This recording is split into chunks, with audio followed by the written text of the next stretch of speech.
Want me to share my story? I think that'd be awesome. Sure. Cool. Yeah. How soon do I need to? I don't know. We'll just have to Once say you that. change that, if you want to join the meeting too, and then just, I'll let you know. However you want to do it. Okay. Give me a thumbs up. Okay.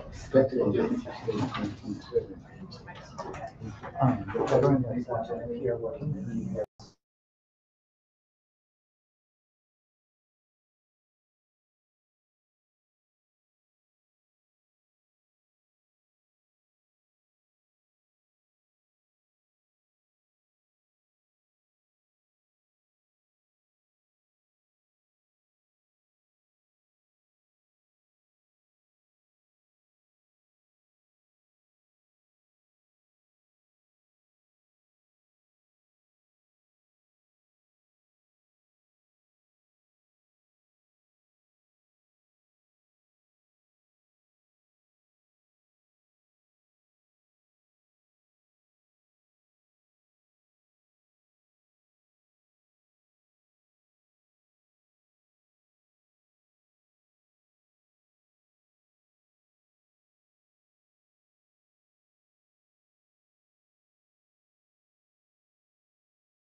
Hi, good evening, all. We're just going to give probably about 3 more minutes for anybody else to join. We have some people still joining us here in person in Ridgewood, so we're just going to give them a couple more minutes because normally we start about 5 after, just to give everybody a chance to be able to log on, work out any technical issues, or kind of park and get in. So we'll be on in just a few minutes. Thanks.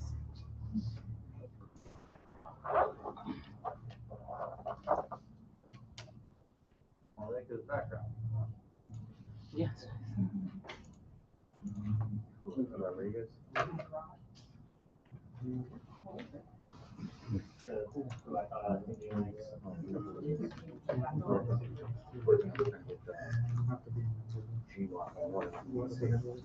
Oh, that would be nice. I don't, oh, you don't know that? No. It's so funny, I saw him in Louisville, we're standing next to him. Yeah. Get them nice. I realized he's like, I guess like the master behind it. That's it. Where's it going to be at? Somewhere, I guess. Yeah.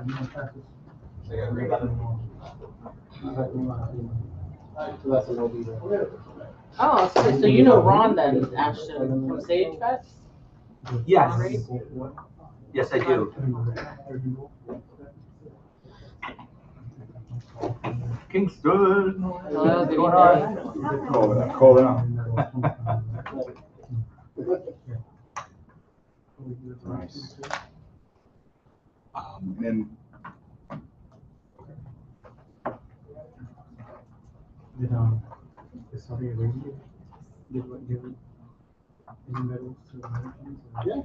Checking into where you can just see everybody that's on, so I can make sure that the chairs are. okay.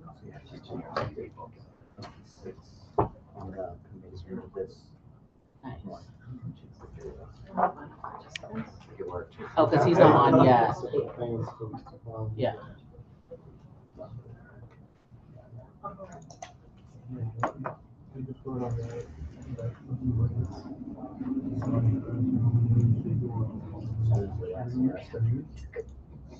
Are you ready with everything? So Lamar is, he's running behind. We can do our normal thing and kind of get into it. Lamar, he called us. Well, But we got enough. We got enough. We don't go between intros and folks. We do our general thing. Cass is ready with I might have to go first Yeah, because she's ready for Phil said that mine. Sherman Hodo was going to be on, but he's not on yet. We've got enough. Like everybody's ready. Like Chuck, like Chuck. Every You meeting or guys ready to go? Yeah, we're ready to go. They're ready. Okay. Everybody's ready. Everybody, we know what we're doing tomorrow. But we're How far is Lamar? We'll talk later. Thank you. Oh, is it? Let's do our thing. Okay, so we'll do that. Let's do our thing. All right. Okay, good evening, everyone. We will go ahead and start. We're going to switch up the presenters a little bit just to accommodate for some of the people that are still kind of in traffic. Thank you, everyone, for joining the VAB public session tonight. My name is Mercedes Elias. I am the chair of the Veterans Advisory Board, Marine Corps veteran, also Afghanistan veteran. Thank you to the Queens Community-Based Outpatient Clinic for housing us this evening. What we really try to do is be a representative for the VA as a community veteran engagement board. With that, what the goal is to try and get more of the VA staff present at these meetings, because a lot of issues that the constituents have brought up are more VA focused. So we want to make sure that you get front and center with the VA staff, aside from the team at DVS, because DVS can take care of a lot, but the VA obviously has different resources and they have a different focus. So we want to make sure that you get in front of all of them.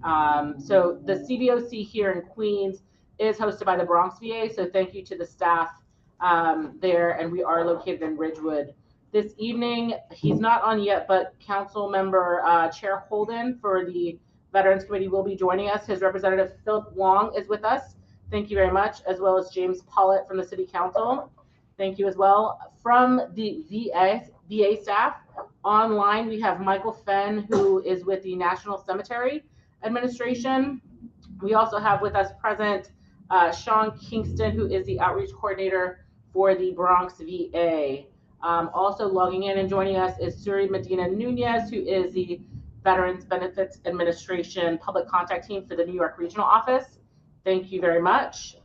So with that, I will have the VAB board members that are present with us today just do a little introduction if you want to start, Ashton. Sure, Ashton Stewart, Navy veteran, first Gulf War, and I think I'm the newest member, appointed in October. Thank you. Joshua Supal, Secretary, Navy Corpsman. Ryan Graham, Vice Chair for the VAB, Air Force vet, Operation Ranky Freedom.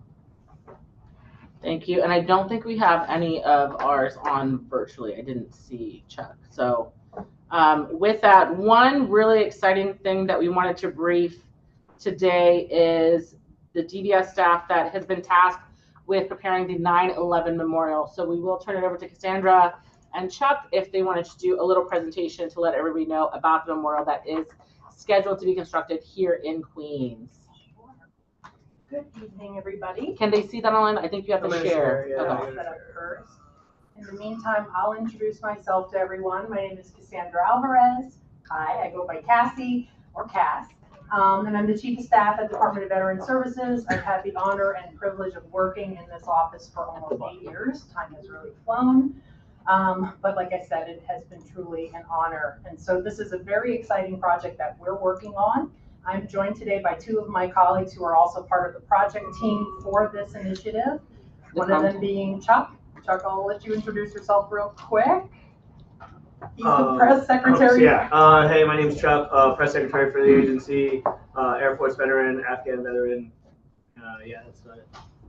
And also troubleshooting as we speak. Yeah. And then Kendall. Kendall Hemi, I'm the Assistant Commissioner for Public Art and Agricultural Affairs. Okay.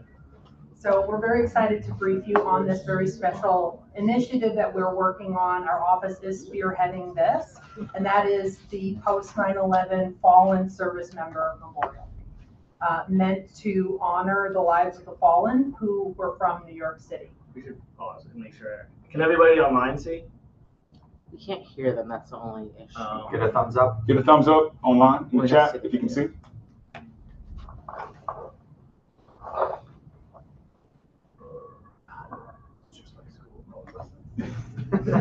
I'm There we go. Yeah. Thank you, Donnie. Okay, so they can hear us. All right. And so I'm going to actually hand it over to Commissioner Hendon for our first couple of slides, just to talk about the background behind this project, the intent, the ethos, and who it is that we're actually paying homage and honor to here. So, do you want to go back to the last? Oh, I'm sorry, that is the first slide. Yeah. So Commissioner, do you want to give everybody sort of the thesis statement here, the why? Yeah. We honor our people from the moment when they put their hands up to serve, protect, and defend into the grave and beyond. This includes our brothers and sisters who made the ultimate sacrifice in Iraq, Afghanistan, other contingency operations of things since the towers fell on 9/11. You know, we look at the numbers, it's 2.9 million U.S. military veterans served in the global war on terror activities after 9/11. 1 million in places that were not Afghanistan and Iraq, 1.9 million in Iraq, Afghanistan, more than half deployed more than once. It's 53,436 wounded in action, 6 still missing in action, more than 7,000 killed in action, so 7,057. And if we look at as far as the White Star community, you know, you have 7,057 KIAs, but just in less than 20 years after 9/11, there were 31,077 who died by suicide, more since. We want to make sure that these folks, all who had something to do with this fight, are remembered. 99 of those who passed in New York City, from New York City. And so the purpose of this, this bond does not end. You know, we keep saying you die twice. First time when the breath leaves your body, the next time when they don't say your name. And so it's very important for us to do right by our brothers and sisters with this monument. That's really what this is about. You know, I want to just thank everyone who has something to do with this, and we all are co-creating this. Cass will speak to it more. Want to make sure we acknowledge some folks who've joined us either in the room or remotely too, who've been working with us on this too. I want to make sure we give that time. But to pass it back to y'all, that's the why. We never, ever forget. So yeah. So this also speaks to a lot of what the commissioner just said. Right now, we're tracking about 99 service members who had some type of an attachment to New York State. I know it says over 90 there. The number right now is 99. We are in the process of collecting names on a rolling basis, which I will also get into later on in the presentation. If you go to the next slide, Chuck. Okay, so why now and why Queens? So the location that we identified is in Whitestone, Queens. I'm going to preface this by saying that I heard some buzz in the community. Some folks have said, you know, this should be in Manhattan, this should be in Times Square. We agree with that. We think that every borough should really honor this generation and the sacrifices they've made. But this is a way for us to at least get started with that effort to make sure that these people are remembered and that their families have somewhere to go back to honor them and their service. And it's also important for us to start this from an educational standpoint. There's a lot of generations now who don't know anything about the military. There's a huge military civilian divide. Doing things like this close that divide. They educate people and they inspire future generations to serve, which our country needs. So the location that we identified is in Whitestone, Queens. It's at the end of Criders Lane, which ends at the Little Neck Bay.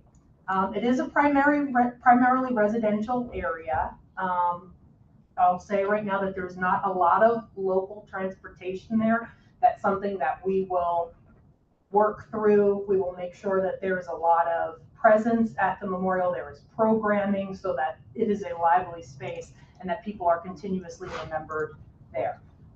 So the reason why this location was identified in particular is because there was already a capital project going on that the city had already funded in this particular area. The reason why this redevelopment is happening in this area is because of the seawall that's there, which you see in the top picture. So, you know, there's a lot of global warming issues going on in the city. The city put a lot of money along with the Economic Development Corporation and the DOT, whose real estate this is, in order to fix this site and to beautify it. The site was meant to have some type of a public artwork anyway. And so when our agency found out, hey, there's already a city-funded site where there are these agencies paying attention to this location, why not advocate for the public artwork that's going to go there to be dedicated to veterans? And so that's what our office did. We had strategic conversations with the DOT and the EDC. They were all in agreement. They said, yes, we think that if there is some type of a public work that goes here, it should be dedicated to veterans. There's a lot of reasons why it would go in this neighborhood too. It's certainly a very patriotic neighborhood. The council member who represents the neighborhood also is our chair, Councilmember Holden, and also Councilmember Palladino. Hi, come on in, Agatha, good to see you. Councilmember Holden is also, Councilmember Palladino is also on the Veterans Committee. I'm sorry, he doesn't represent. And I want to clarify, this is Palladino, y'all, Palladino. highest number of veterans in this city are in Queens. Most dense concentration of veterans are Whitestone. And so that's another reason why this is dovetail. Yes. And this is Councilmember Palladino's district. Just want to clarify that. Yeah. Yep, and to echo that again, the highest number of those who made the ultimate sacrifice from New York City hailed from Queens. So that's why this area does have relevance to the memorial. These are our project partners. The EDC is one of the major funding vehicles for this. They're also helping us develop the memorial process, if you will, the construction timelines, etc. The DOT is also a partner. They are the ones who have the real estate.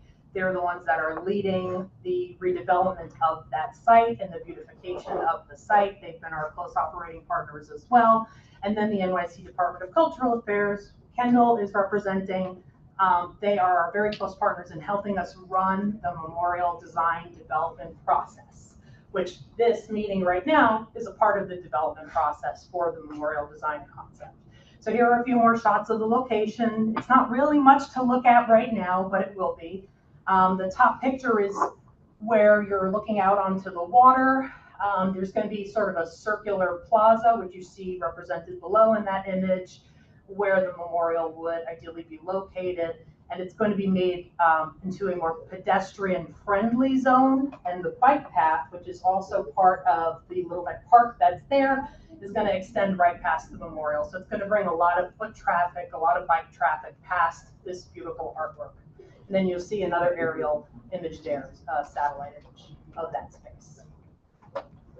Okay, so In order for us to develop this design concept, our agency, first we met with DOT and EDC, as I mentioned before, just to identify the space, figure out what the opportunities were, and to advocate.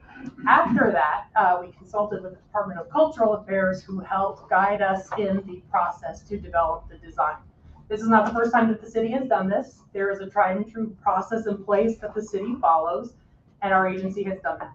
And so one of the first steps to put together this group of people to help us validate and to come up with the design concept was to bring together a group of members of the community who really identify or represent those who we want to memorialize here. And so we put together this group. There's one person there who's to be identified because it was a Wounded Warrior Project representative. They changed staff over there. But this group also has people from the local community in it. One of those members is actually here with us today. That's Jane Black, who is part of a veteran service organization in the immediate area.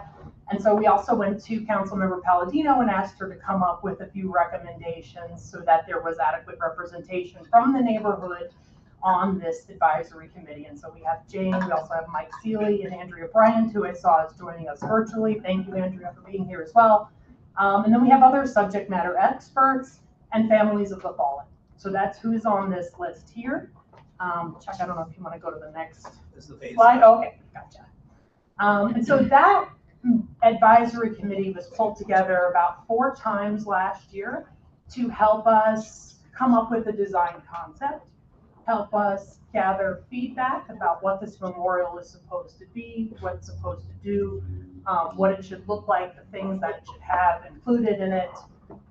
They gave us all of that feedback over a series of a few meetings. And then we opened up a request for proposal process. And so I'll get into that in a minute, but before I do, we want to talk a little bit about the design development phase, which this, as I mentioned before, is a part of. And that is a part of the larger city process for developing memorials, which the Department of Cultural Affairs helps set the standard for.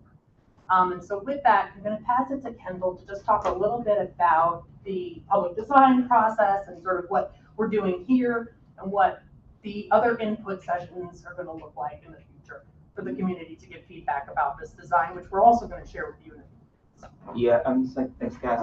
And to elaborate on what Cass said, what we've developed so far in coming together with the advisory group and to create a process by which we select an artist for the memorial is we're at a point where we have a starting point. We have a proposal that you'll see in a minute.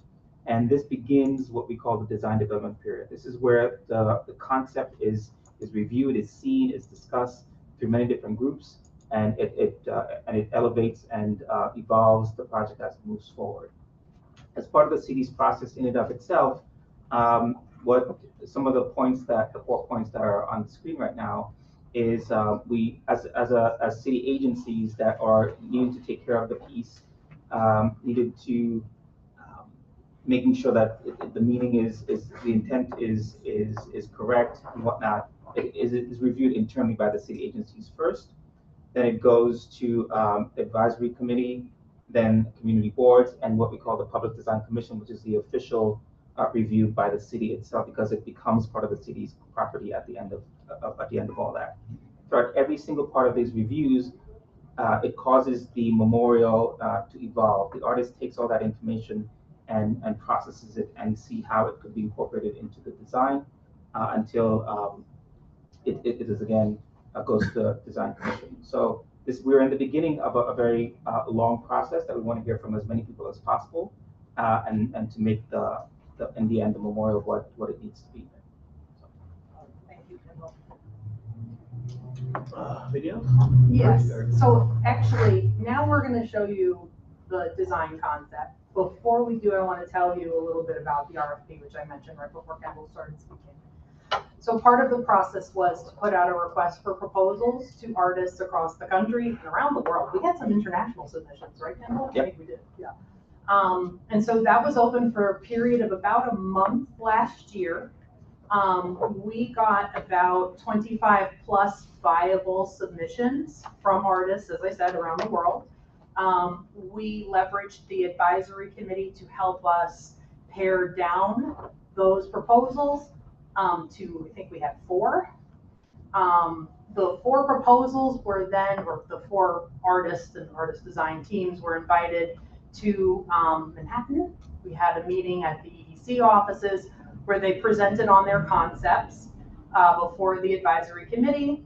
And then the advisory committee then gave their feedback in a closed session on the various proposals. During that time, we were able to whittle down the proposals to 1.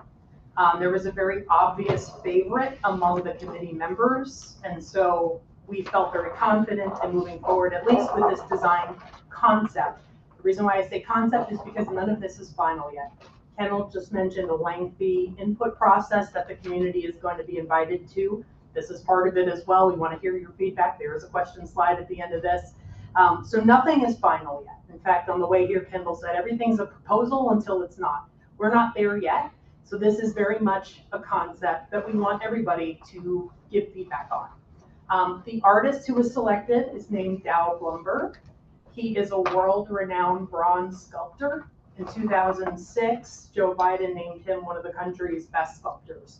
He's responsible for designing America's Response Memorial, which is down at the World Trade Center. It is a special forces service member on horseback.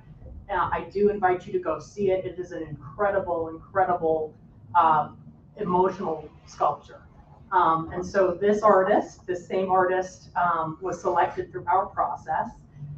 He is the son of a World War II veteran. His father was a World War II veteran. I believe he had uncles who were also World War II veterans. So he does have a military connection, and he is one of the masters of bronze sculpturing, which is not an easy thing to do. It's a real skill, sculpting. It's a real skill. And so we're going to show you the design concept that Dow Blumberg came up with right now so that you can see. There's a short video as well. You want to show the video first, or would you like to show? Well, let's show the video first. The memorial design concept is called Flames of Honor.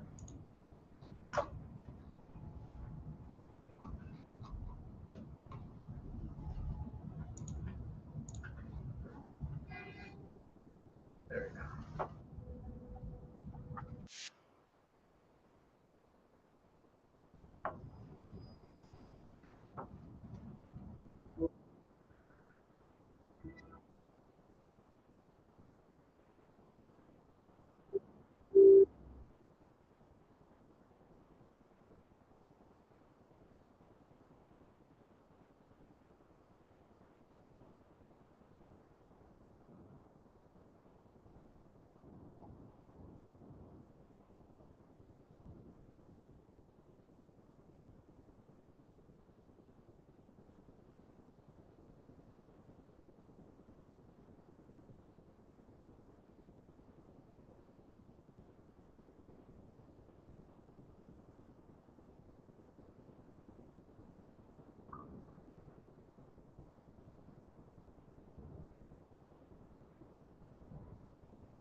So we have a few more still images of it as well, which we'll keep up as we speak a little bit more about the specs of this memorial, so I'll describe a little bit of what you're looking at here. So those sort of arching reliefs, I think that's the right word, right? Relief. Reliefs are brushed steel. They lead up to a flame that would be lit by LED lights. Of course, the flames would be glass, so you could see them lit at night. The flag is to measure about 13 feet across, and it's meant to be mosaic. The sentinels are to represent the 5 military branches. It was flagged for us that we may need to include the Space Force, so that was one of the bits of feedback that we initially got.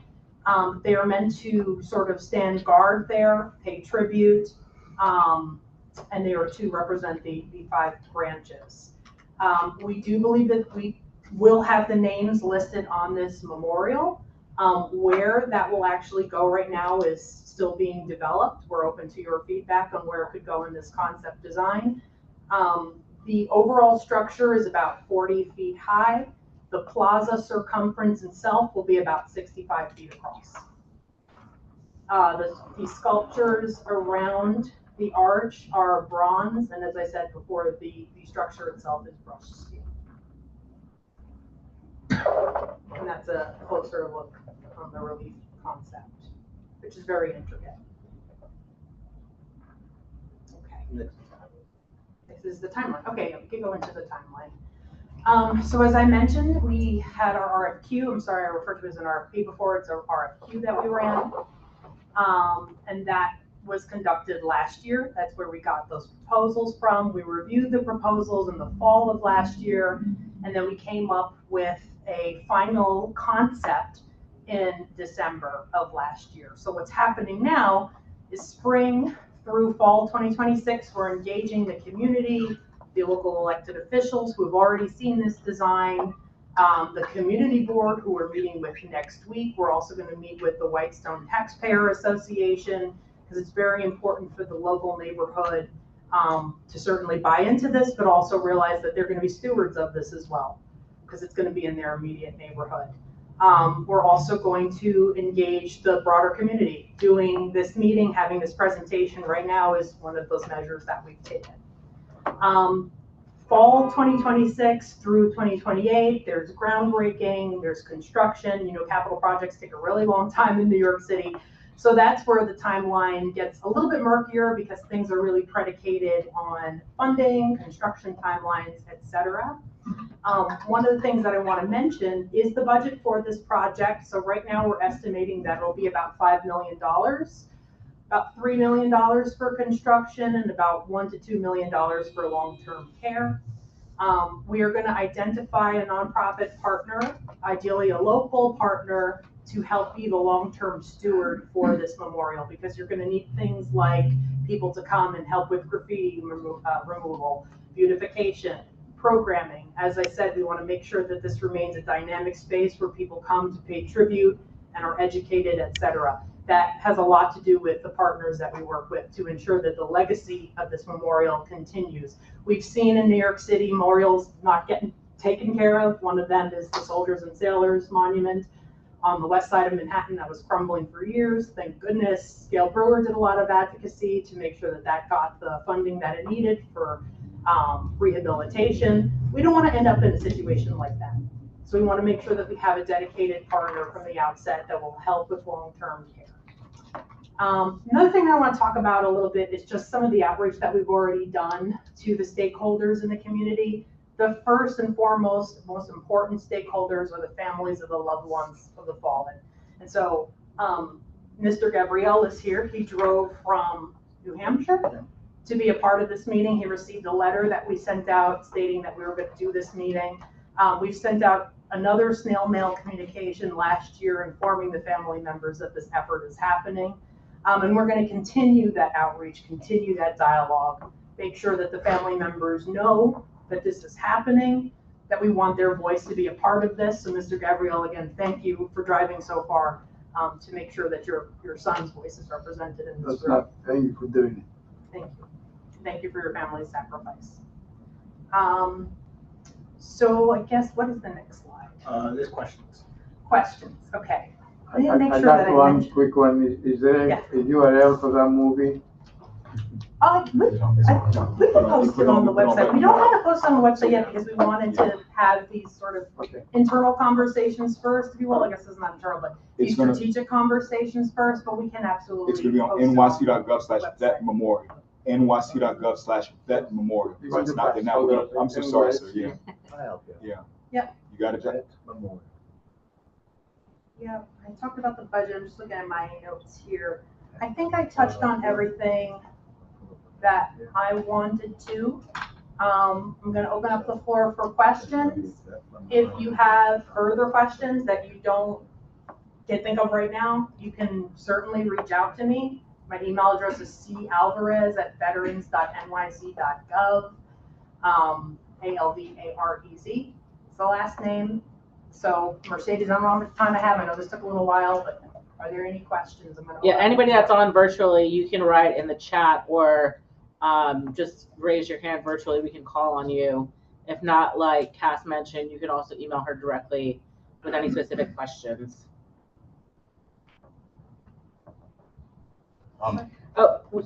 Sorry. I'll let you. We do have one from Dondi that got submitted. It said under Article 35 of the New York State General Business Law, veterans have been permitted to street vend in cities with populations of 1 million or more since 1894, acknowledging the importance of foot traffic to their livelihood. In light of this longstanding right, is there an opportunity to establish a designated area specifically for veteran street vendors? I mean, I just had a thought about maybe incorporating street vendors in the park. There, but yeah. Dondi, is your question more general or is it about the memorial specifically? I think around the memorial. Oh, around the memorial. Yeah. It's right next to the park. It's Uh-huh. almost there. Yeah, one Yeah, of these. I don't think there's a. We can That's check. very I don't think there's any. interesting. Yeah. Because the We'll have laws. designated yeah. spots for veteran Yeah, vendors. that's Yeah, interesting. yes, that's not, I don't see, Certainly there's no something. issues with that, you know, Okay. so, yeah. I think it's a We can great check. I'm idea. almost certain that there's no issues with it, we can check. So, yeah, thank you, Donnie, yeah. Yeah, thank you, Dondi. I think that's a great idea that we'd want to explore. Philip? Yeah, there are long-term effects of bronze when it's exposed to seawater. And because it's right by the water, I have concerns because salt does react with metal, bronze or whatever material the monument will be manufactured from. You have to look at the long-term effects. Right. Is it the best material to be used because weathering could be nasty, especially in the winter months. So that's just my 2 cents concern. And so we'll definitely flag that, because I know Dow, this is his area as far as bronze sculpture, so we can ask him what steps are taken as precautions for things like that. Yeah. On his website, one of the first, images they have of sculpture is actually, it's protruding from the water. So we got to figure out, we'll definitely flag that. Yeah, that's a very good flag. That's my- That's good. That's great. Yeah, that's A great. couple Yeah. years ago, I was there on Mother Cabrini statue right by Battery Park City, right? And only a couple of years, and they're already feeling the effects of the saltwater exposure. So however they're going to treat the monuments, whatever materials, you will have to keep that into consideration. That includes the stones. Yeah. Yeah.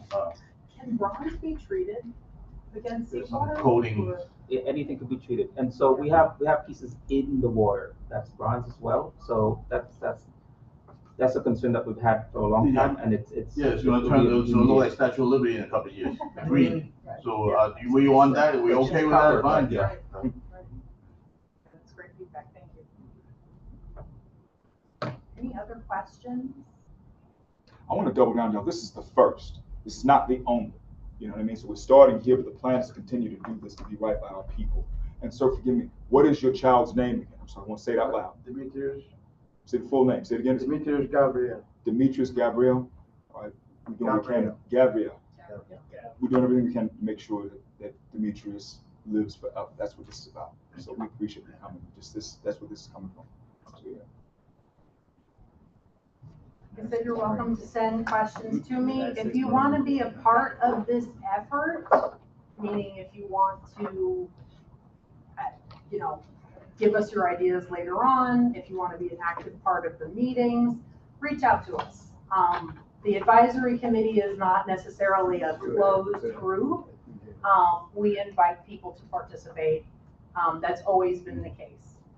This was a group that was identified by the agency. We have the authority to do that as part of the memorial development process and the standards set by DCLA, Department of Cultural Affairs. But again, anyone is welcome to share their thoughts and feedback, and I just thank you for your time today. Thank you, just for that presentation. We will turn it over to Councilmember Robert Holden, who's the chair of the Veterans Committee. Chair Holden, thank you for attending this evening. The floor is yours. Hi, you hear me? You can. Yeah. Hello? Do you hear me? We hear you. Okay, great. Thanks so much. Hi, everyone, and thank you again for having this great meeting in a great neighborhood, my district. Thank you so much. We have. I just want to give you an update on legislation and a few other things quickly. I've introduced a veterans legislative package to address needs across housing, business, mental health, and street vending. The bills include Veterans Committee on every community board. I would hope that that bill, gets some traction. I think it's a good bill. It's also the way to get the word out on self-identifying, at least on a community board level. That's Intro 684, Veteran Committees on every community board. Also, procurement reforms to support veteran-owned businesses. Everybody wants that. Give priority to veteran-owned businesses. That's Intro 685. Also, the vendor reforms, which was talked about to add veteran reps to the Street Vendor Advisory Board. That's Intro 686. Permit fee waivers for vendors that reserve space for veterans. That's Intro 687. Cure periods for veteran service organizations, like especially from the Department of Buildings, to avoid fines. That's Intro 688. And then a pilot study on RTM therapy, that's reconsolidation of traumatic memories therapy, which has very, very promising numbers on helping veterans with PTSD. That's Intro 1171. I also introduced Resolution 311 calling on Albany to pass a property tax exemption for 100% service-connected disabled veterans. And then just on some budget items, I'll quickly touch upon. Nothing's etched in stone yet. We're still in the negotiating process, but I'm fighting to increase the DVS budget from 5 million plus, and change to 8 million and change to improve staffing and services. And if the commissioner wants more, he could also fight for that, but I think he'd be happy with that, with 8 million. I raised the alarm over federal cuts to the VA programs, city services.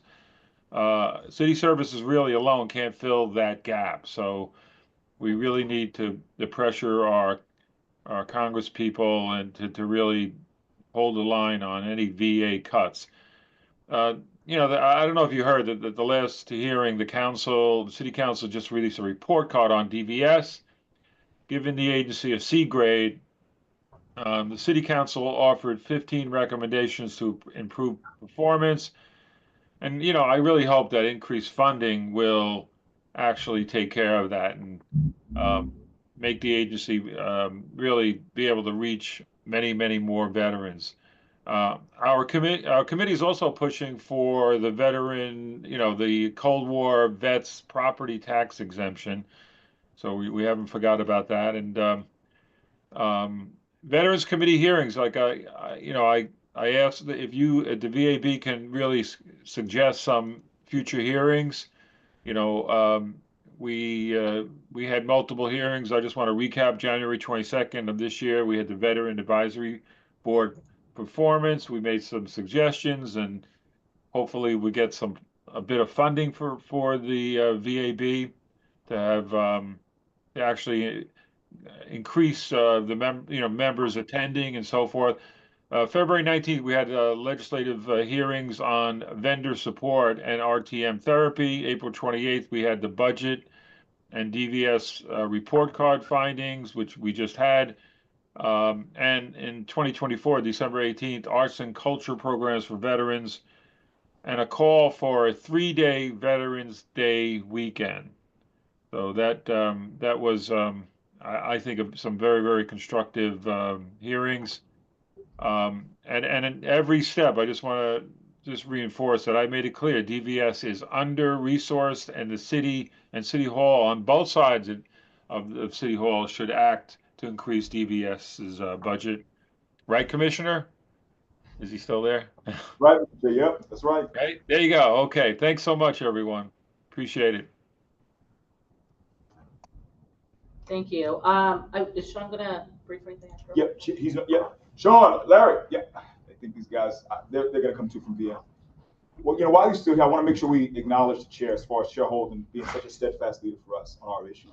Behind the scenes, there's a lot that goes on, and he really pushes significantly for us. And I just want to just thank him for that. We're putting the different links in the chat too, Mr. Chair, as far as for the different intros in the resolution. And I'm dropping the scorecard in the chat also, so folks can see all of those. And one thing the VAB is working on finalizing is the end of year report. We will reinforce the recommendation for a lot of this legislation. We're waiting on a couple more feedback from some staff, but that should be out shortly. So, but thank you again for all the work that you've had on the City Council to push a lot of these initiatives forward. Hopefully we can get these in before the new administration is elected at the end of the year.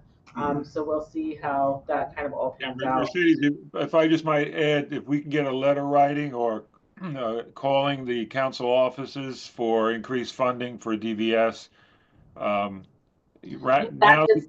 now's the time to do it. Just, if we every day that each council member gets 10 calls, that'll go a long way in boosting us. Yeah, in that report, we do list increased budget and then list the reasoning for and the justification for the increased budget. So hopefully with a little bit more of that data behind it, they'll be able to review that and can see just from the VAB's perspective, this is why we think that they need it. Some of the comments even here said that, listen, like volunteering is fine, but it's different when you have full-time staff members really dedicated to a lot of the work that DVS is trying to do. I think that'll help them, especially with a lot of the recommendations that were brought up through the city's report card initiative. Great. Thank you. Here with us, we have Sean Kingston, who's out there. Now, the outpatient clinic that we're in currently right now, the Vet Center in Ridgewood, it is operated by the Bronx VA Medical Center. So we did want to have Sean, who is the outreach coordinator for the Bronx VA, just brief a little bit about your services and what you do. All right. So my previous role was actually the outreach coordinator. So now I'm in charge of civic engagement. When I say that, we have Sammy Coates, who's actually our outreach coordinator. So I would be remiss if I didn't mention my former boss, Ms. Rosemary Cancel, who I've learned a great deal from, who's now the deputy of the harbor. Good seeing you, boss lady, which I like calling you boss lady because you were boss. And also have Luke, our public affairs officer. Many of you seen Luke. TV's well famous, but I hope you guys enjoy our hospitality. It is a beautiful clinic here. We're here to serve our veterans, and with your assistance, we can't do what we do without you guys. So we thank you, Commissioner Henry, for your partnership. If there's anything that you need from us, it's one VA. Despite what's going on in the world of VA and politics, we're here to service our veterans, and we'll always be here for our veterans. And with your assistance, we can't do what we do without you guys. So we thank you so much. Hope you guys enjoy this, and you guys are welcome anytime. Looking to say a few words. And you're good. As public affairs officer. Sure. I'm the public affairs officer for the Bronx VA. I've been in that position for just over a year. Many of you have seen me on the news. I was terminated on Valentine's Day and got my job back, obviously. I'm happy to be back serving our veterans, helping out anyway. Awesome. Thank you so much. Thank you.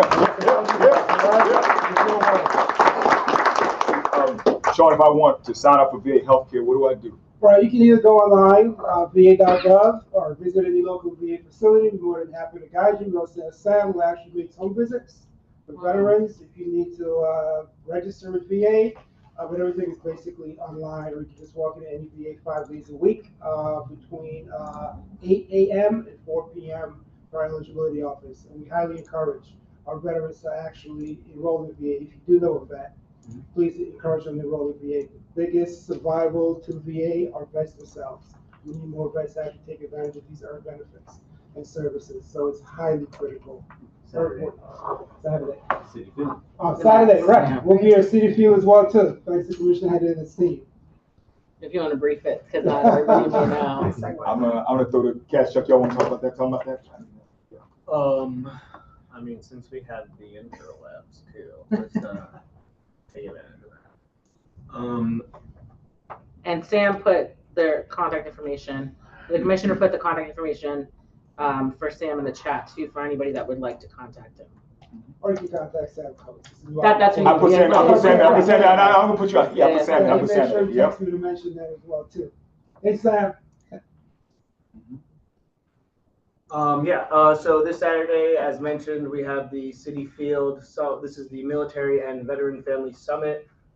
This Saturday, the focus is going to be on housing. So we cover a lot of things at these. The main focus will be housing. There will also be employment conversations, job preparation, financial literacy, career and education networking, entrepreneurship. And there'll be a Guardian Revival will be doing a wellness portion for us as well. And for those of you who are unsure how you're going to get to the summit, there will be vans leaving from 3 different VA medical centers. Right now, I am on nyc.gov/vetsummit. This is where you can go to register for the summit should you choose to attend. Registration is required in order to get here. And the day's going to be full of a lot of things outside of programming. There will be giveaways, there will be lunch, and there will be an opportunity to meet Mr. and Mrs. Met.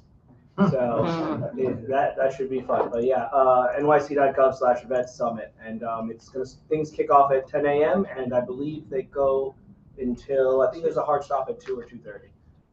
So yeah, join us. It says it's going to rain, but it's not. Thank you. Two questions. Question. Yep. I registered and I didn't get a confirmation to make sure that We will be sending out confirmations tomorrow and Friday. There'll be emails for those. So yeah, we were just kind of letting everyone populate, and we'll make sure we send out confirmation.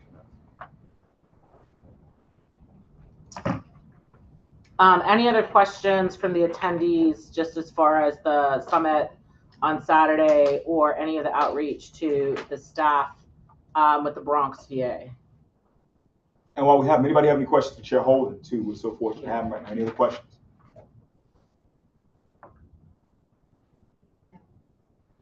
No? Good.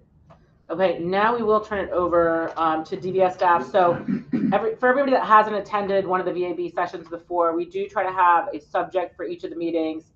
The subject for this meeting is housing. So we wanted to have the team from DVS just talk about the different services that they're able to provide. Again, the staff from the VA is here as well if there's anything that's kind of out of DVS purview, but we will turn it over to DVS to just go over their services. Not a problem.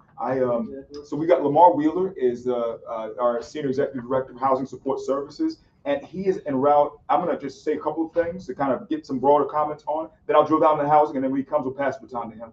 But just a couple of just overall comments right now on the DVS side of it. One, once again, acknowledge that the council scorecard, we put a link in the chat to that. If anyone wants to read that, the speaker's report card initiative, the very first agency to be evaluated was DVS. So feel free to read that if you just want to look at that take on things. And then there's also the testimony itself this past week. I want to acknowledge James Pollitt, who's from the council's team, who's here in person, one of the folks who was an architect on that side. So I want to just clap for you and thank you so much for, any day we're talking about veterans is a good day. Any day we're talking about veterans is a good day. So we appreciate that. As far as a couple of announcements, then we'll drill down into housing. The new thing for us when it comes to housing, this is a part of my general announcements, is we got one of our team members, John Fowler, who is focusing on affordable housing. So for the first time in the agency, we now have one member who is focused solely on affordable housing. A lot of Lamar's team deals with emergency and supporting, and now we have someone who's dedicated to affordable and ownership. And so we have veterans who have needs that touch that, be it obtaining a new place when it comes to affordable housing or trying to, look at owning or purchasing. We're very much trying to punch hard in the paint and do everything from offer classes on it for those who need it, to promoting information about it to those who need it, to doing one-on-one counseling. So just want to call that out. And you can see more at nyc.gov/vetladder our housing ladder, where it lists some of the affordable housing pieces. I want to acknowledge on the affordable housing front too, for the good of the group, the Mitchell Lama Veterans Preference, reminding that there used to be a time where if you wanted to use that Mitchell Lama preference, you didn't know how many people were waiting at each development to use it. Now there's transparency. So if I see one unit that's got 10 people waiting, another unit with 0, I may want to go to the place with 0. That's something we want to try to get the word out more about. Another one is re-rentals. We know that as of tomorrow, HPD is going to allow for anyone who is owner of a affordable housing space, instead of needing to use the HPD Housing Connect platform, they can take direct applicants. And so we're going to be helping any veterans who would like to apply directly to certain landlords to, instead of go through the lottery, go straight to the landlord to get the affordable housing unit. We'll be working hard there with re-rentals. It's a big one. You see us promote more heavily. And another one too that will be announced more fully on Saturday at the summit. Right now for Housing Connect, if you have a hearing, mobility, or vision disability, you get additional weighting in the lottery. Number 3 rating for all of our vets as far as service-connected disability is tinnitus, hearing situation, hearing loss alone. And so for our veterans, if you have a hearing, vision, or mobility-related ailment, and it is a VA service-connected thing, we can sign off on you from now on. And that's a game changer. And so we hope to be another one-stop shop for folks looking at the affordable housing piece so we can help them take advantage. So those are some things as far as the housing piece. Another one I want to mention as far as another meta topic, and so Lamar says, I'm going to keep going through mine, we're going to pass to Lamar.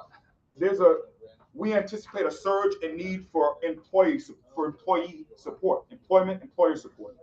Right now, with what's going on at the federal level, we estimate that more than 4,500 veterans in this city may wind up being unemployed between now and the end of the fiscal year, given everything that's going on there. It's 4,536 is our estimate. That's looking at all veterans working age 18 to 64, recognizing 10% are federal employees, and assuming that as many as three-quarters of them are to be unemployed. And so with this world of more than 4,500 veterans potentially being touched by the reduction in force, we're trying to be very intentional about helping folks with employment and with entrepreneurship. Y'all, we are the best game in town when it comes to employment because we help our veterans get jobs that pay more than $40,000 per year. We're a very good game when it comes to entrepreneurship. There's a set aside the state has. If you're a service disabled veteran-owned business, 6 cents on the dollar is to go to you. We help our veterans take advantage. And so that's something where we're just trying to get ready for this. So if you know anyone who may get impacted by everything happening with the reduction in force, please send them to us so that we can love on them and help them with the services.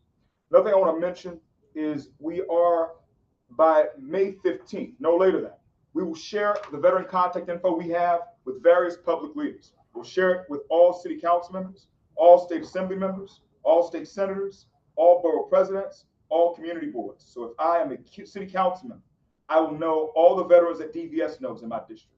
If I have a community board, I will know all the veterans DVS knows in my community board catchment area. If I am a state senator, I will know all of the veterans DVS knows in my Senate district, and so on and so forth. We want to try to get an all hands on deck approach to being able to reach out and identify our people. And so for all who that would be valuable to, let's say you've got a nonprofit and you've got a good relationship with your local council member, well, your council member is going to know all the veterans in your neighborhood. Tie in with them so we can get this right as far as getting more of our people to come into the light. And so we want to call that out, that May 15th is our drop dead. They've shared this information with all of these elected prior to the Fleet Week Memorial Day season. So May 15th, once again, city council members, assembly members, state senators, borough presidents, and community boards, they all have what we're cooking. So we can try to help reach our folks. Another thing I want to mention for the Dwyer program, it's nyc.gov/vetDwyer. 31 awardees through the Dwyer program for the FY25-26 fundings. Money is being remitted in real time. So we're pushing money out to veteran groups, local groups trying to do right by our veterans. And so more to follow on that. Folks have this fiscal year and the next to enact programs that normalize help-seeking behavior for veteran and military families. Come calendar year 26, we will light the shingle and say, hey, anyone who wants to apply for the next iteration of funding, please apply now. So right now, people are getting awarded for FY25-26. During calendar year 26, have an opportunity to apply for money that's FY27-28. nyc.gov/vetDwyer.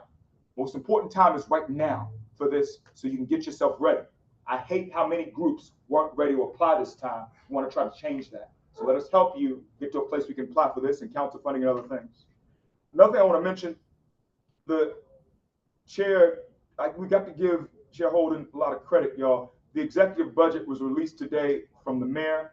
More to follow on this, but the tentative count was the mayor dedicating $540,000 to veterans-related initiatives. We're gonna see how this whole thing drops. It's a negotiation between the speaker's side and the mayor's side. But we got to give Chair Holden his credit for this. And I don't know if Phil already left, but that team, a lot of things going behind the scenes that are above our pay grade. And so this will be the first time we've had a real substantive increase like this. Hadn't happened like this in all my time here. I've been here for several years. And so that's a big deal as far as calling that out. More to follow on that. And then the last piece, we're targeting a 1 July launch date for Vet Connect NYC as far as the new platform that will undergird it. So looking at having something that listens to all the critiques from this advisory board and others, but how to best handle the services we do from a data management standpoint and from a workflow, observation standpoint and reporting, et cetera. So looking at and launching that new look Vet Connect platform on July 1st, which is the first day of fiscal year 26. So once again, for us, housing is a new thing in our kit bag as an agency. We are anticipating many veterans who may not be employed soon. We're trying to help us help them. We're working to share the veterans' contact info with all these different government bodies. Dwyer Awards are rolling out right now, so more to follow. NYC.gov/Dwyer. Executive budget was released today. We'll see where it lands. They're trying to put more money towards DVS. And we're targeting a 1 July launch date for Vet Connect NYC. That's all I've got as far as general announcements. The next voice you'll hear is Lamar Wheeler, our Senior Executive Director for Housing Support Services. Unless there are any questions, you want to wait till the end to take questions. Cool. Ask. Yeah. First off, let me just offer an apology for my legal writing.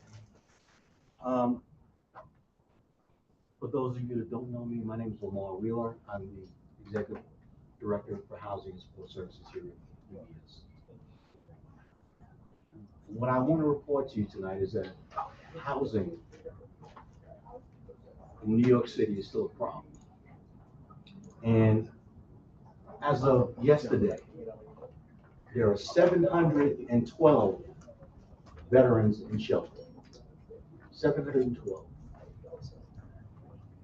With my current staff, I'm knocking off maybe 120, 150 placements annually at my current capacity. We've made some requests, some new needs requests. I asked for I want 8 more people, but I probably won't get that, but if I get more, I can do more. What we do, how we attack the housing situation, we attack it 3 ways. We address the brothers and sisters that are in shelter. That's our homeless services. We also address housing on a preventive measure for those individuals that are currently housed and are having difficulty with their current dwelling. They may need to leave. Maybe the family size has gotten bigger. We assist those families. We assist individuals who are struggling, who may be out of work right now. You heard the commissioner. We're anticipating quite a few people out of work on the federal side. But as we all know, that kind of atmosphere already existed for a lot of veterans here in New York City. So we're addressing it from the homeless side. We're addressing it from a preventive side, and we're also now we're going to be able to address it home ownership as a service. I have one individual that's building that out for me, and the commissioner right now, and we're very optimistic about how we're going to be able to provide options, not only for individuals that are in distress, but transitioning veterans coming out of the military. They need a place to stay also. So we're going to be able to address their needs as well. As of right now, up until right now, today, HSS, Housing and Support Services, has placed 40 veterans. 40 veterans. for FY '25. And as I mentioned earlier, we usually knock off maybe 120, 130 from the homeless side. And I mentioned that currently, right now, there are 712 individuals in shelter right now. My job is to get to functional zero. You know what functional zero is? It's 400. That's crazy. But we're working very hard to achieve get to a place where we can address homelessness as they come in, as individuals come in. So we're addressing homeless services, prevention, aftercare, and we have some other initiatives that have not that are coming that are going to help us to address that. Aligning ourselves with some of the federal dollars, the VA, SSVF, partners like VNS, Visiting Nurse Service, and others. We try to hit it on all fronts, not just housing. We're trying to also assist individuals that are currently housed in obtaining gainful employment. How we're doing that, we're developing partnerships with other federal grantees, with the Department of DOL, the SSVF providers. We're going to be able to cover all those areas, those gaps that have existed, here in New York and elsewhere for veterans. So that's what I'm here to report to you right now. Do you have any specific questions of me that I can answer? Be happy to do so. And I'll even assume the position of obedience for being late. What's that?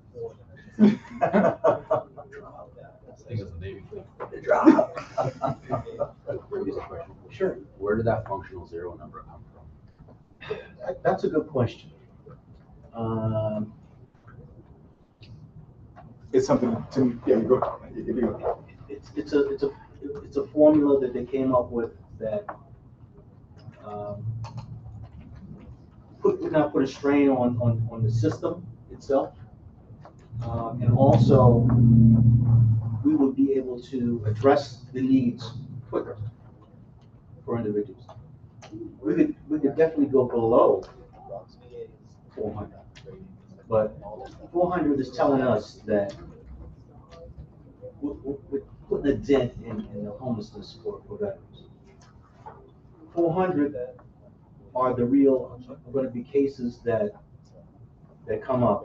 Somebody loses their house catches on fire. Someone loses their job. 400 is the number that somebody came up with that makes sense, that we can address right away. All right. Keeping in mind housing first, that 400 number is a number that we can easily address, quickly rehouse individuals. Resources are available. All of that was taken into account when they came up with this number. And I would call out in 2011 is 4,677 homeless veterans in New York City. I know we're down to 684 now. I haven't been told this, but I believe that it's because it was about getting to a number that was less than 1%.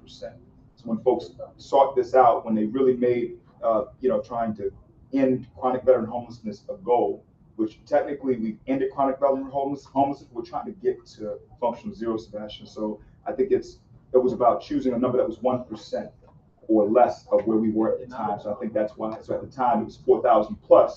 So we got to get to functional zero is 400. And then something else to flag to, Mark to speak to it.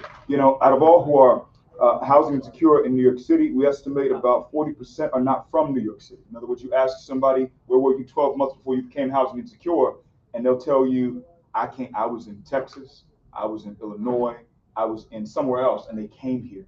So that's a whole other dynamic too. So it's like looking at to me, it's a picture where water's coming in, water's coming out. We're trying to get the net amount low. So I don't know if that adds to it. You know, we see it every day. Texas, Arizona, as far as California, people are coming back to the area, and they're not just coming out of New York.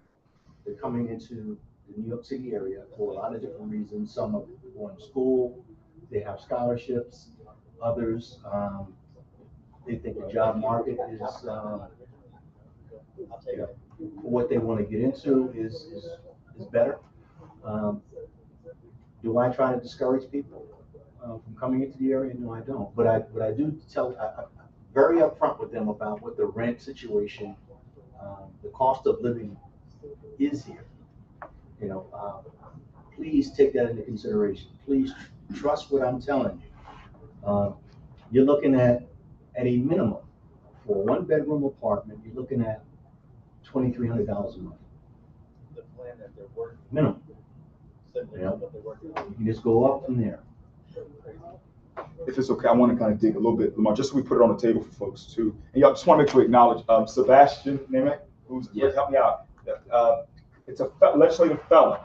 Yeah. For don't tell him real quick.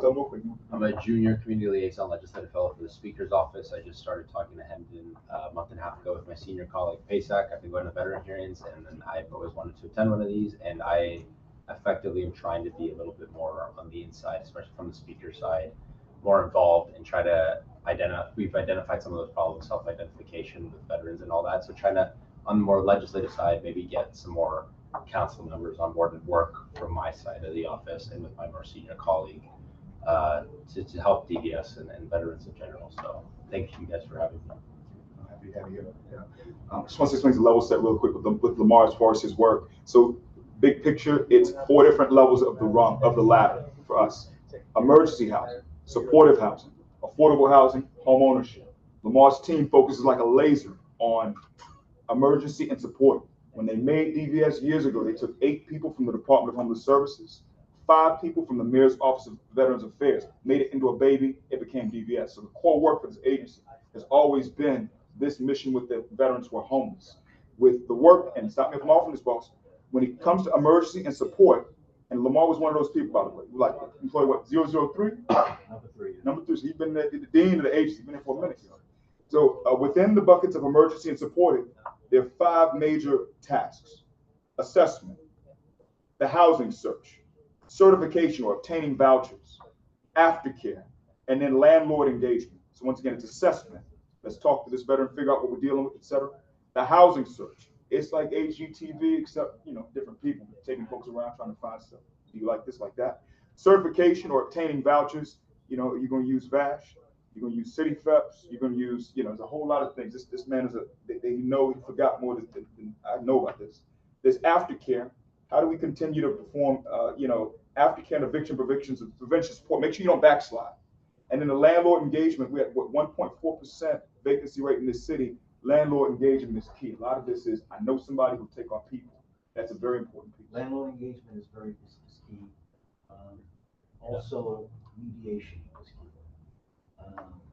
Once we put veteran families into a building, depending on their history or what brought them into shelter, sometimes it takes a while for them to adjust. Living somewhere, maybe in a smaller condition. What we tell our veterans is that this isn't the end. This is the first step, right? Whether it's independent living, whether it's supportive housing, and many of our brothers and sisters need supportive housing for a lot of different reasons.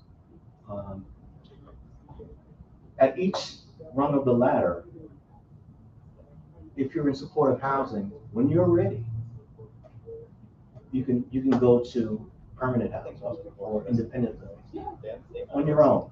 Nobody clocking you, nobody telling you, you know, what time to come in. At every run of the ladder, we're promoting, there is progression, you know, and we want our veterans and our veteran families to recognize that.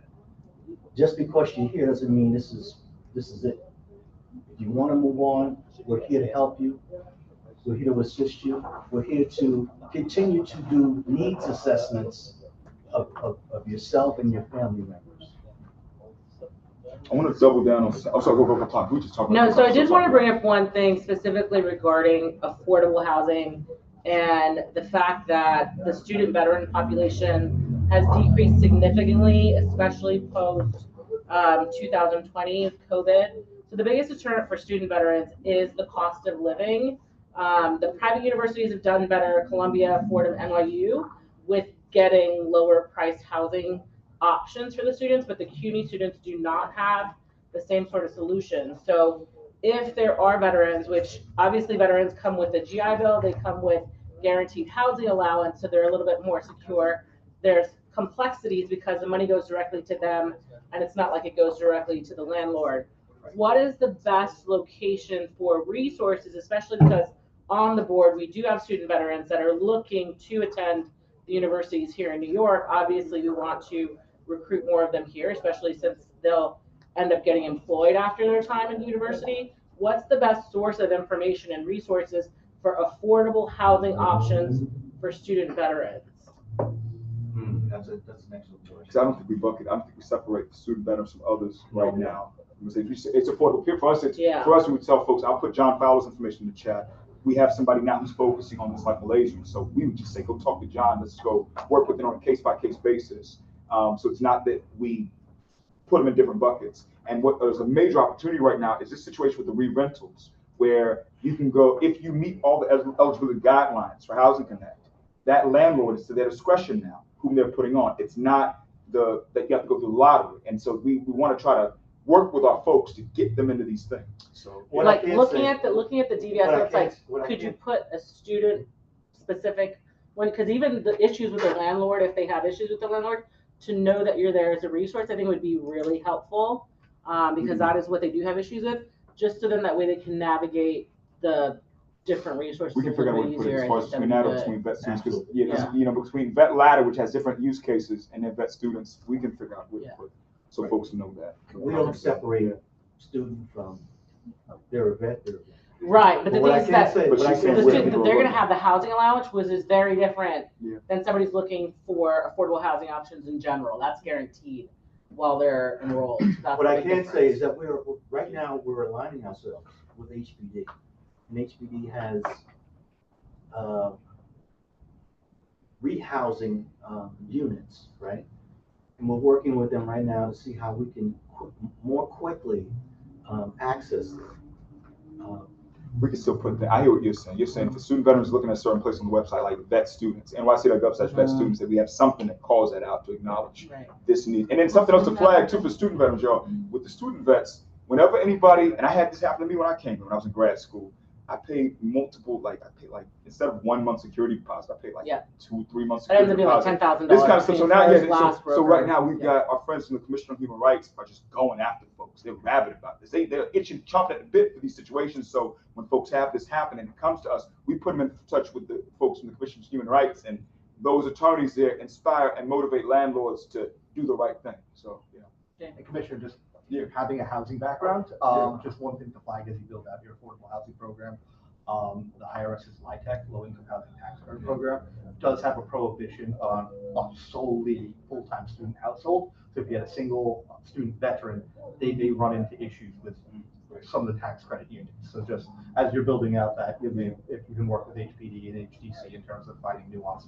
Nothing changed like that. They've been like that. No, we appreciate it. Michael? Can you folks hear me? Yes. Yeah. Excellent. Mercedes, on your point talking about student veterans, I did want to flag one thing. From my colleagues around the city, the ones that are student veterans and are at risk of homelessness, one thing I'm hearing from them is that when they go to seek out help from either like a nonprofit that helps them with housing and such, because they're not technically considered homeless if they're couch surfing and such, they are getting a little bit of resistance when it comes to like finding housing support. They're being told that they either have to like live on the street or they have to register into a shelter to be in the system to receive that housing support. So is there any kind of initiative we can do to change the language to include individuals that may not have a stable housing solution for themselves, but aren't yet out on the street? And student veterans they can access SSVF providers throughout the city. I've never heard that before from an SSVF provider turning away. Do they know the supportive services? Right. That's the real that's issue. the issue. They may not know. That's the thing. So, Mike, there are 4 different groups that have grants from the VA for the supportive services veteran families program here in New York City. Help me out. Help USA. Help USA. Service VOA. for the Underserved, Volunteers of America, and Jericho Project. And that information, if you go to NYC.gov/vet ladder, we have that stuff listed in different places. We can get it out. People may not know. That's the issue. You know. Yeah. The flag is something you mentioned, though. A related point. I just want to put some flags out here. We talk house so folks know what we know and how we think about it. And help me out from this, Lamar. If someone is just as involved right now, so let's say I'm at Rikers or I'm incarcerated upstate, we all know when you're getting out, especially if you're upstate. Rikers is a little bit tricky, but we know when you're getting out. We know you need a place to stay, yet we still need to tell you what you just said, Michael, that, you know, hey, I still need you to be on the street to qualify for certain vouchers. That's a federal issue, but that's something we've been very much mindful of as we're working to, 30 people per quarter are released from state penitentiaries who are veterans who are released here in the New York City area.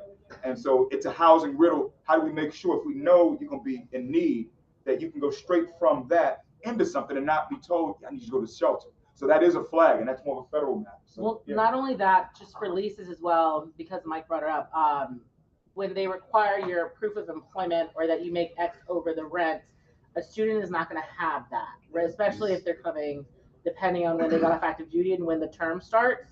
So if they're moving here from one of the larger bases, they're not going to have that proof. So that's another hurdle and difficulty. I thought there was some kind of letter, Landlord there letter. was like that would set it up so that they accept your the housing take. The GI Bill confirmation. GI Bill, and so The school reps. yeah, they're Can supposed generate a letter. they're supposed to generate a letter. That, and that was a income for the document housing. that the agency had in circulation for a number of years. We should refresh it. Got But it. it was Okay. basically what we call the landlord letter, Yeah. which said this is a valid source of income, this person's not working, Yeah. but they get And it lets them monthly use payments, the et cetera. housing allowance for adding accounts.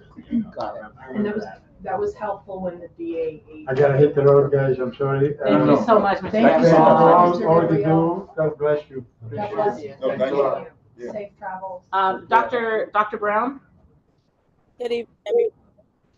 I just want to go back to supportive housing. You mentioned that, Dr. Brown, I'm having a hard time hearing you. and let me see if I turn my. You hear me now? We can hear you now. I want to go back to supportive housing. You stated that the veterans are moving or stepping up from supportive housing to permanent housing. Is the DVS tapping into permanent supportive housing? Does DVS have permanent supportive housing? DVS doesn't have any housing. Said it.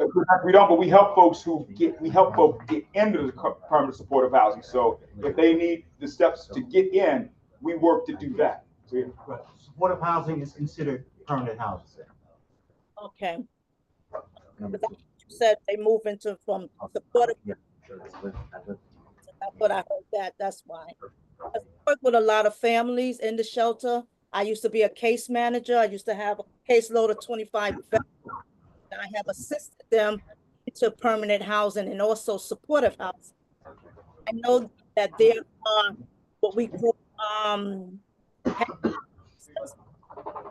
to provide them with supportive care. Then they move into permanent housing, but now they have a gamut amount of supportive housings available for all residents of temporary shelters. So I just wanted to know if our veterans was taking advantage of those opportunities. Those opportunities are available to them. supportive housing is a choice, they're not forced to take supportive housing, and many of them choose not to. So, but it's available. It's available to any veteran. Yeah, well, one of the other reasons why we're trying to promote affordable housing too is to tell a man or woman, here's the story where you can go into from emergency to supportive to affordable. We have some folks who are just reluctant to do supportive, and a part of it is they don't see the rest of the story. They just say, look, I don't want to go into that. I don't want to do that right now. And we're trying to say, hey, look, that's not supportive. It's step one housing. So right now you're in an emergency situation, you're couch surfing, you're in the shelter system. Why don't you do step one? Come into supportive. We've got you for step two, which is affordable, and step three, which is ownership. So that's often how it is with the housing stuff. Okay, and I totally agree with you, Commissioner Hendon, because that's the message that we're also advocating on behalf when we're trying to sell, supportive housing, because we done changed our model and everything, and we show them what these apartments look like, and they're beautiful apartments, and some of them don't have to even accept the services that they provide on site, especially if they have their own services. They can do that, and a lot of the veterans do not know that. They think they have to utilize the services that's on in-house, and they don't have to. Well, I guess it's the messaging, how we get the message out to them regarding supportive housing. Even it's one of the reasons we have the affordable piece is not just for folks who traditionally need affordable, but it's to tell that story. There's light at the end of the tunnel. Take that step one, and we got you the rest of the way. That's what we're trying to convey to our people right now, Dr. Brown. So yeah. I have a question. Yeah. I am Agatha, Assistant Director for CUNY Office of Veterans Affairs. So the issue that we're having with our CUNY student veterans is that when they go to a landlord, the landlord is asking them for, have registrar give us the amount that you're going to receive for every semester, right? And whether it's financial aid, the educational benefits, and what's going to happen in between that gap when you're not in school receiving that housing. So I've referred some to CVS, but the concerns that our CUNY student veterans are having is like, can they speak to someone prior to looking for these apartments, right? Can they have someone from CVS, like, to advocate for them prior to them going to the landlord? Because some of them go and they're clueless. They're just like, I'm looking for a rental or whatever. And then the landlord is like, I need proof. I need you to get me a letter from school. I need you to get me a letter from the VA. And I need to know how many times in between you're having your breaks. I need that guarantee money. So what advice can you give to our student veterans that, hey, can someone come and advocate? Or can there be a session for CUNY student veterans saying, listen, before you go for your rental or whatever the case may be, these are the steps. This is what a landlord can ask from you. These are the documentations that a landlord can ask from you. Because most of our veterans are desperate, so they'll go to the school and say, can you give me a letter? And then they'll call Central and say, what are the students talking about, right? People don't know, and my suggestion is that they come to us. For advice. And so we can advise them, we can give them the best of our understanding of the housing that's available currently. And also we can advise them on all those particulars, right? And once they're in, we're going to do a needs assessment. So we're going to look at, there may be other things that they're unaware of, utilities, things of that nature. Some landlords no utilities are included. So, and that's a factor, and that's a consideration that everybody here in New York City has to take into account. So my suggestion is to have them contact our office. Our affordable housing manager will. I'll put his information in the chat. We'll give it to you. He'll be happy to address. This is why, we have someone just with this job now. We have someone who owns this in the H. That's the key thing. But could we also have that person go do an info session with the CUNY? Yes. As a whole, his job cuts. It's counseling. It's getting his network right. Because a lot of it is you may talk to John about something, he'll know the right person to connect you with. It's being able to provide the different sessions about this and teach on this stuff and is just getting himself smarter. There's no one who's a one-stop shop for city, state, federal, public, private, nonprofit, affordable housing stuff until now. And so, yes, that's what I'm saying. So, yeah, And we got you. also, Commissioner, too, like, I mean, like, there's some that really like boisterous CUNY veteran offices too. And so like, when I think of like CUNY and I think of Queens College, I think of like Dennis Torres, who can create that nexus where he's gonna connect you to us, or even provide some of this anti-discrimination law and like letters that can be then provided to the landlord. So I think it really depends on the university, obviously, because of the way communities are disaggregated, but there are the CUNY vet offices, and though they, if anything, should be a place where they know to talk to us, where they also know how to provide some of that information from like the Human Rights Commission and such. Yeah. So. Yeah. One other thing, I want to just mention this just so we can say it, and then we'll leave it alone. Sorry. Just some flags. Since we saw my house, people are tracking. Lamar, stop me if I'm off on this. We already talked about what Cleopatra brought up as far as getting folks to move out into supportive housing. I had that flag. Another one is women veterans.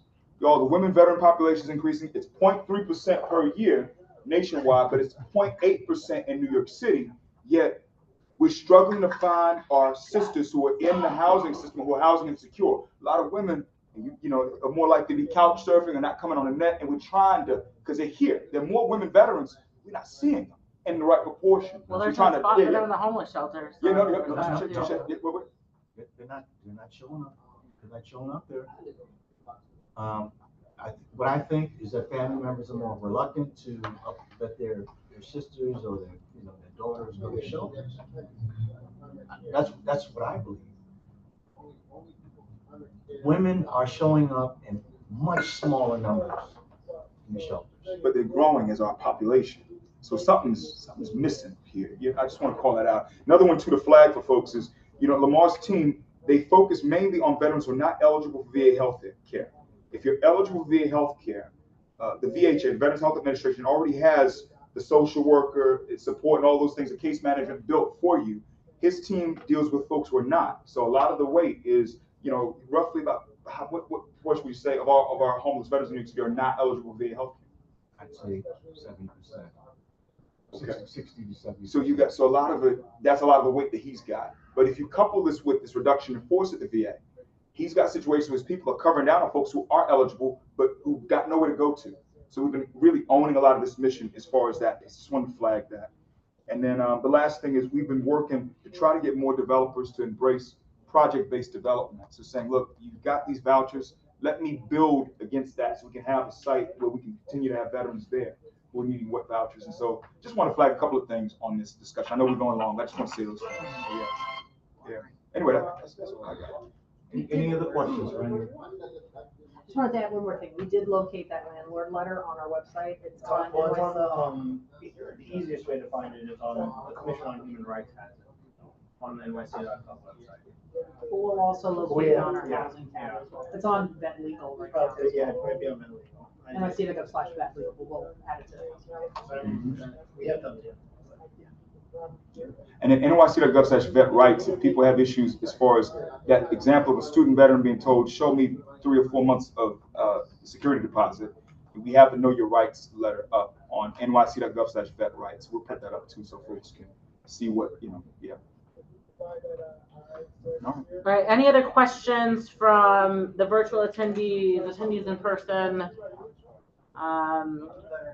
Team at DVS, want to thank you for your participation. A lot of people had to go. Understand that the report for the end of the year for the VAB will get published soon. We will have that recommendation for the increase in the DVS budget. But anything else that you may have not been able to address this evening, you can email us at nycveteransadvisoryboard@gmail.com. Thank you all for attending and have a great and safe evening. Thank you. Thank you.